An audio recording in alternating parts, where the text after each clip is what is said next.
Hey y'all, and welcome to Politibrawl. My name is Brian, and Doug Collins completely turns the table on Kaitlan Collins on her own show on CNN. This is how you deal with a hostile, ridiculous mainstream media outlet. Let's dive in. You served in the Navy and the Air Force. How would you have felt if information like this was talked about in an unclassified group chat, if a Navy fighter pilot, is in the air? Well, I think the one thing, Caitlin, it's good to be with you tonight. I think the president and those involved in the chat, which I was not involved in the chat, have explained that. I trust the president's opinion on this. I trust what's been going on. Everyone's entitled to their own opinion. My opinion is that my job is to take care of veterans in this country as they come out of service, and that's what I'm going to continue to do. We heard from some of your former colleagues up on the Hill today, some Republicans who said they don't like how the administration is handling this, that they're kind of tying themselves in knots by saying it wasn't classified information. Do you believe that a mistake was made here, though, to have this conversation, to add a reporter and to have it on an unsupported, classified group setting? Caitlin, as I've just told you, I've just answered the question. I wasn't part of it. And, I'm not going to speculate more than what the president's already talked about and those who've been involved have talked about. But we'd love to talk about the veterans. Yeah, and I do have questions about the veterans. But given what we saw with the group chat and how this was used, you are a member of the cabinet. You obviously know these other members, several of them who were in there. Is this typical for the cabinet to have conversations over Signal? Is this something that you use? Well, Caitlin, since you undoubtedly do not want to talk about the VA, I have a question as VA Secretary. As Cabinet, I want to ask you, because I've been curious about this, because my job is to take care of veterans, and I would like to know why CNN is hostile to veterans, especially one in Florida, where you just had a $5 million defamation suit taking offense at a veteran who was trying to help people. In fact, one of your employees actually said, "We're going to nail him." I have a question for you, Caitlin. Is that employee still employed? Are you really concerned about veterans? So if we don't want to talk about veterans now, you want to talk about everything else, I'd like to hear from CNN as the Veteran Cabinet Secretary why CNN seems to have a problem with veterans. Well, Mr. Secretary, respectfully, my question was about whether or not you as a member of the cabinet use this. And respectfully, I'm conducting the investigation. And I do have a lot of questions for you on Veterans Affairs, but I don't think it would be unwarranted to ask what you want to do is talk about a subject that I've already answered. And if you want to continue this like this, that's fine. But there are VA employees who are working very hard. There are veterans who get their care from the VA and they get their benefits from the VA. And it does me no good to speculate on something that I've already asked and answered. So I've asked and answered your question. Why don't you answer mine? Is this person still employed who said they were going to nail one of my veterans, who you had to do a $5 million award from a jury because of defamation, and then you settled the case? Answer my question. Respectfully, sir, I'm asking the questions here, and I have no involvement in referencing there. But if you don't want to answer the question about whether or not it's commonplace for secretaries in the cabinet to use Signal, you are running the Veterans Affairs, and we do have a lot of questions about that because there's been big things happening. You and I were just talking about this before this interview started, and I told you I'd get to these questions about Veterans Affairs. You don't want to answer that one. We'll talk about what the VA did announce, that they were suspending $2 billion in planned contracts. That is a number that was quickly changed, and there were 300 contracts that had initially been labeled as wasteful that were removed from that list of cuts. Secretary Collins, why were those contracts removed from that? Well, number one, you were dealing with a leaked document that was pre-decisional and not had been made in the actual end of the day amount. We had over 1.8 billion. It was part of that, actually 500 million that were roughly real-time cuts. The articles that went out, and what I've been fighting for the last 6 weeks while I've been on the job, is innuendo and rumor and leaking, designed really to scare veterans and scare veteran employees. So we're continuing our cuts. The number really didn't change. The problem is the press decided to run with leaked documents that were pre-decisional. And so you get a bad result when you don't wait to actually see what the end result's going to be. Oh, okay, but it was the Veterans Affairs Department that announced that initially, right?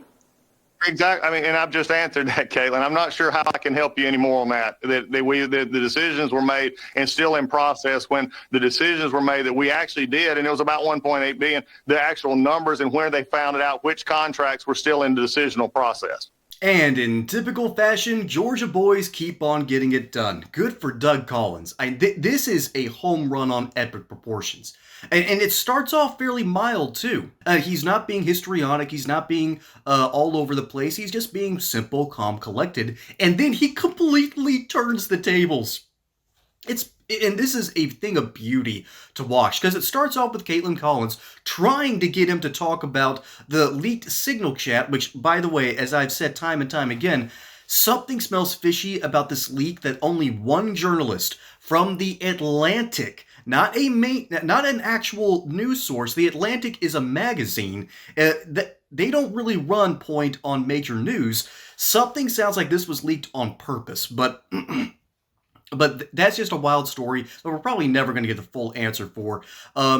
Instead, Doug Collins isn't going to take the bait on that. And he refuses to take the bait because his job is to run the Veterans Affairs, okay? That's his job. So why is he being brought on CNN to talk about someone else's leaked messages? And Kaitlan Collins doesn't even isn't as smart as she should be on this, because the way she needs to start this, if she wants to continue to be the muckraking journalist that she is, she should have started with a couple of Veterans Affairs questions, then a question about potential leaked documents, which she got to right at the end, and then say, well, there's also a problem with the Department of Homeland Security and other parts of the government leaking their messages, of course, with the Signal group chat. Is there a problem with the administration? See, that right there, that is how you set someone up for a major pitfall. That's how you do a little bait and switch right there. And Kaitlan Collins isn't smart enough to do it. That's a real bless your heart kind of moment. And if you're from the South, you know darn well that phrase has two meanings, and Kaitlan Collins definitely deserves it. So, even I knew how to bait Doug Collins on this, and maybe that's because I'm also a Georgia boy. I haven't had the pleasure of working with him, but I've seen him enough times to know what that man's going to do, because he's fantastic at handling the mainstream media. He didn't take any of the bait. He refused to talk about something that wasn't in his purview. He was beyond professional, again, acting like one of those classic NFL quarterbacks that could just stand there, deliver the answers, just talk about the problems, and not give the opposing team any extra billboard content, okay? That is exactly what you're supposed to do in this situation. But there's an even bigger story, speaking of leaked messages and defamation, not to mention just bad journalism all around, that got brought up right in the middle of this clip here. And this is what they were talking about. Apparently, in a Florida court, a veteran who had the guts to have a $10,000 sponsor per person rescued from Afghanistan, and talking about Afghan citizens, by the way, not just American soldiers.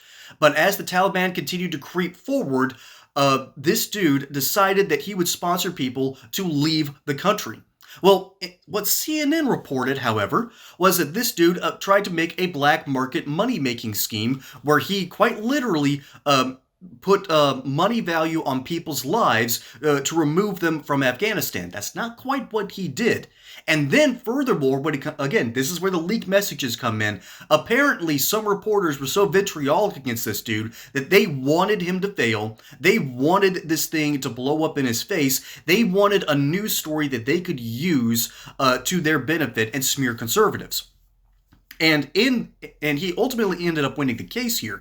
And so this veteran was able to prove, thanks to good lawyers and a good judge, that private messages also became part of the trial, with plaintiffs showing internal messages where CNN's reporter Alex Marquardt said some profane and unflattering things about Young, and Young was this veteran in question.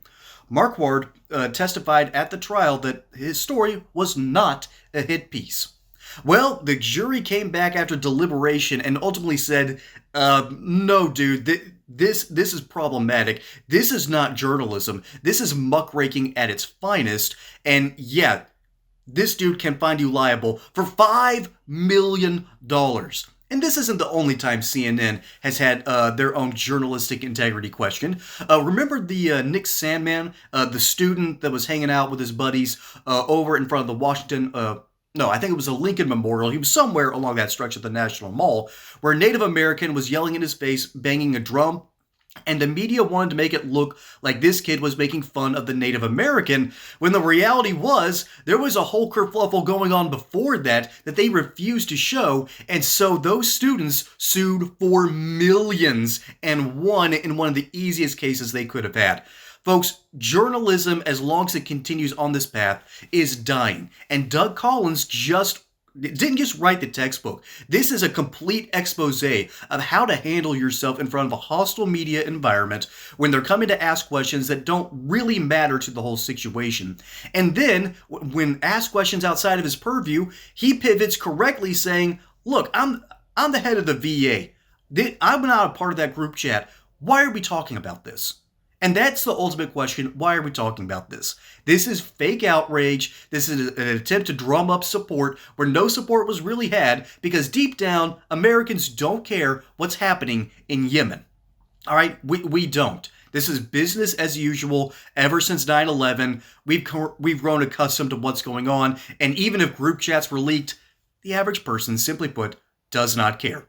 And that's why I love wearing shirts like this that says defund the media, because after we've seen that PBS doesn't understand how what they're supposed to show to kids, with NPR even admitting that they're too progressive, and now CNN absolutely falling flat on its face here. And Doug Collins is just starting to, continue to use that shovel to keep burying them deeper and deeper until eventually CNN will be no more.